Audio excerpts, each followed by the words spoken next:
I'm Kayvon, founder of Bells of Steel, and today I'm going to teach you how to pick the perfect barbell for your gym. So these are a bunch of Bells of Steel barbells, but the same kind of principles apply to any barbell. So if you're thinking about making a poor decision and buying another company's bars, or you live in a country that doesn't have Bells of Steel, this I think will still be a helpful guide for you. So I'm going to break down the three main types of bars and then get into the subgenres of those bars afterwards. So I'll start on probably our most popular bar, which is the powerlifting bars. So these are a 29 millimeter. You do find them in other diameters, but 29 millimeter is typically what's used in competition.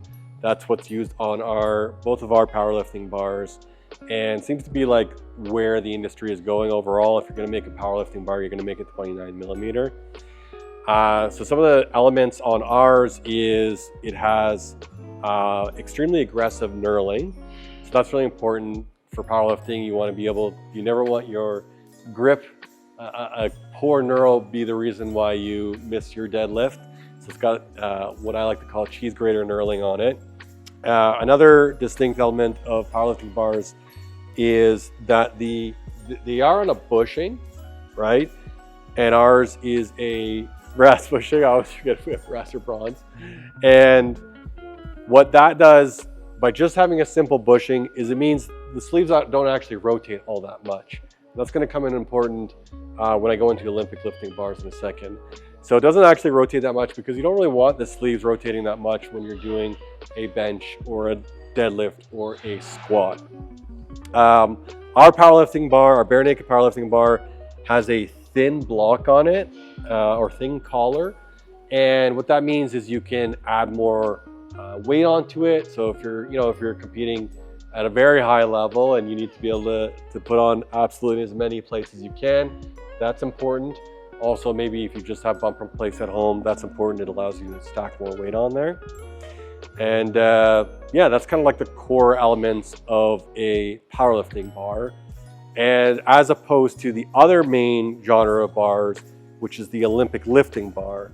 So the biggest thing about Olympic lifting bars is the sleeves and the rotation.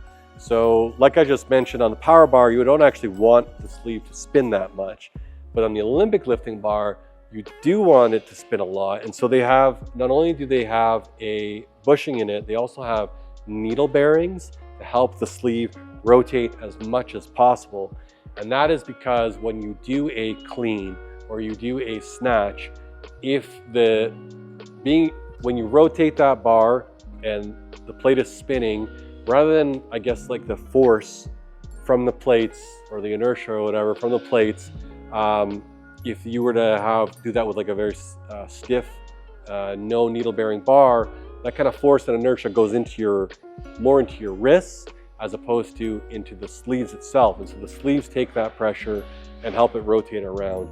And you want that extra spin for doing the Olympic lifts, for doing the clean, for doing the clean and jerk, for doing the snatch. This one also is a 28 millimeter, so it's a little bit thinner diameter.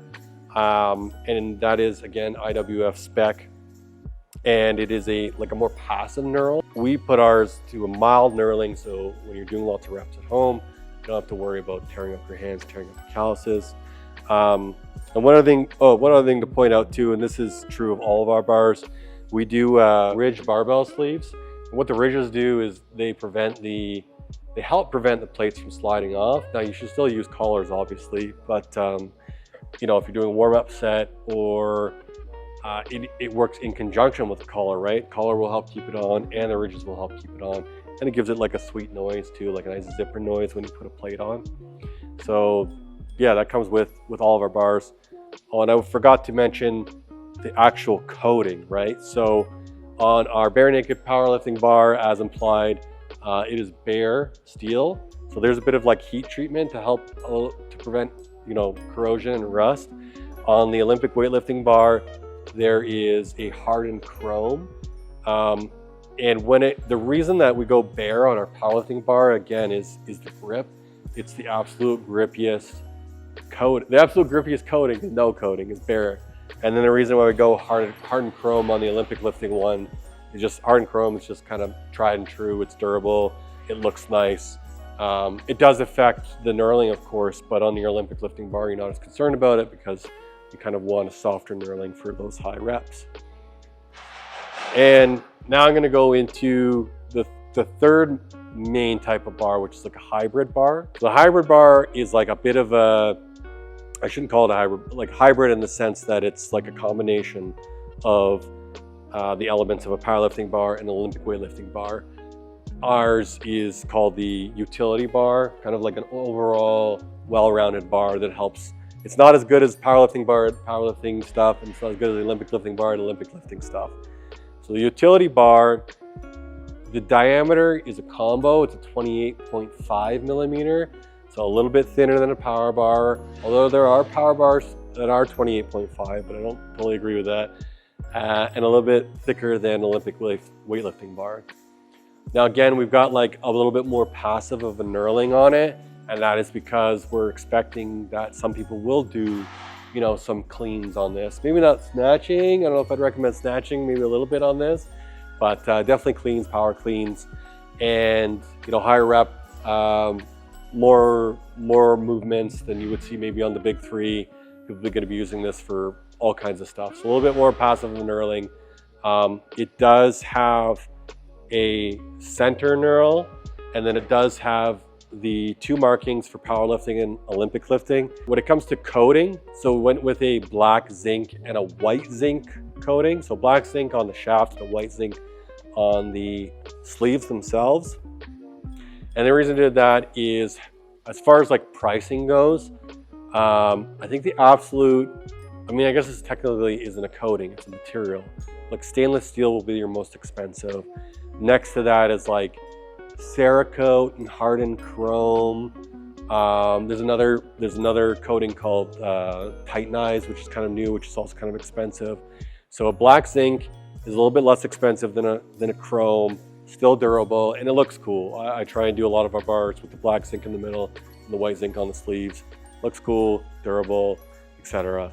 So we get a lot of people who are, you know, building their first home gym, and you know, they do a bit of powerlifting, do a little bit of Olympic lifting, whatever, and they'll usually go with like a utility bar. Now from the utility bar, so the utility bar, we've got the short utility bar. So this is almost identical to the utility bar, but it's all black zinc. And then we have the short Rackable utility bar, again almost identical to the utility bar, but just shorter. So still rackable, but shorter. Whereas this one is even shorter, and so it's so short it can't be racked.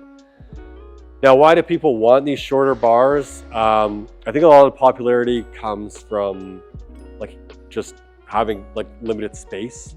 A lot of people like using it as a secondary bar.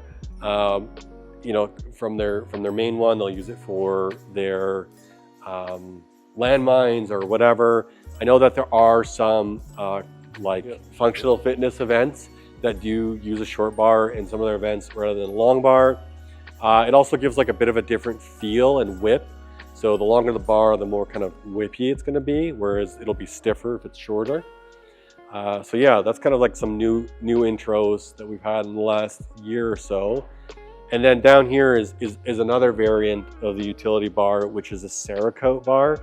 And Cerakote has become really popular in the last few years because it is a really durable coating that you can also do like very vibrant and cool colors on.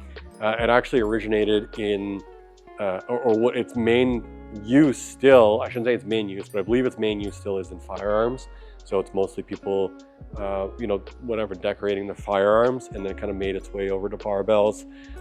It is like a fairly durable coating, but you are paying that premium for it. It's been more expensive, and yeah, really the main reason that you buy it is because you like the look, right? It doesn't really, it's not really better coating durability wise. It just looks cool. And then right now we have two variants of our powerlifting bar. This is a brand new one. Hopefully you guys like it. Maybe if you're watching this in 3 years and we don't have this anymore, it's because we discontinued it. But I love this variant. This is called the Hydra 7-ring bar. and it's also a powerlifting bar. And the biggest difference between these two is, so remember I was saying earlier that this pattern is IPF standard. Well, on this one, we still have the IPF standard, but then we added some things that are not standard. So we added additional rings. So we do have the Olympic lifting marking here, and then we have a close grip press marking here, and then we have a center marking right in the center to help really align yourself when you're squatting or benching. And so that's, yeah, they're just two variants of the powerlifting bar. Now this one, the block on it, so you've got this, I was talking earlier about how this has a thin collar on it, or block. This one has a thick one, and the reason that some people like this is it pushes your weight plates away from the rack. So on this one, we'll have customers complain that, oh, like this block is so thin and my plates are so tight. When I'm trying to re-rack on my power rack, the plates are knocking into the uprights of my power rack. And like, you know, it's hard to re-rack sometimes, especially if I don't have a spotter. So we've got these thick blocks on here to help push it out. This is also a slightly less aggressive knurl than the powerlifting bar. So this one is still aggressive, even by industry standards, one of the top ones. Certainly a lot more aggressive than a utility bar, but a step below the bare naked power bar. And then the couple variants here for the Olympic weightlifting bar. So one that's not shown here is the women's Olympic weightlifting bar. And again, that's just the Olympic lifting bar made to IWF specs. I didn't make up the specs. It's from the International Weightlifting Federation. So they have the women's bars be a little bit shorter, a little bit thinner. They're 25 millimeters instead of 28 millimeter. And yeah, so a little bit lighter. So I think overall, I think they're 35 pounds instead of 45. The typical 45 pounds are 20 kilos. So they're 15 kilos, and the men's bar is 20 kilos. Now this is a variant of the Olympic weightlifting bar. So on this one, the main difference is that the knurling is more aggressive. It's more similar to a competition weightlifting bar. It does only have the markings for weightlifting. Olympic weightlifting doesn't have the powerlifting markings on it. And then it has these black titanized shaft and gold titanized sleeves. And so that titanized, like I was mentioning earlier, is kind of a new coating. You can only get it in certain colors. It's durable, and again, it's very bold. Like obviously it's gold. It looks very distinct and bold. And then lastly, you have the technique bar. So this is a aluminum barbell. It's meant for teaching you know, youth and people brand new. It's very light and, you know, hollow, but also can still have some spin on it. And then, yeah, this one we actually have no center knurling on it, so it's not going to chew up your chest for those new lifters when they're doing lots of high reps, as you would be doing as a new lifter, trying to perfect your technique. So yeah, that is my long-winded rundown on how to choose a barbell for your gym, preferably a bells of steel barbell, but the knowledge applies to the industry in general. And if you want to buy one of these wonderful barbells, you can click the link below in the description and let the gains begin. Hey folks, Kayvon here, founder of Bells of Steel. I hope you loved that video. Be sure to smash that like button and leave a comment below. And if you want any of the awesome home gym equipment you saw in this video, be sure to follow the links in the description and let the gains begin.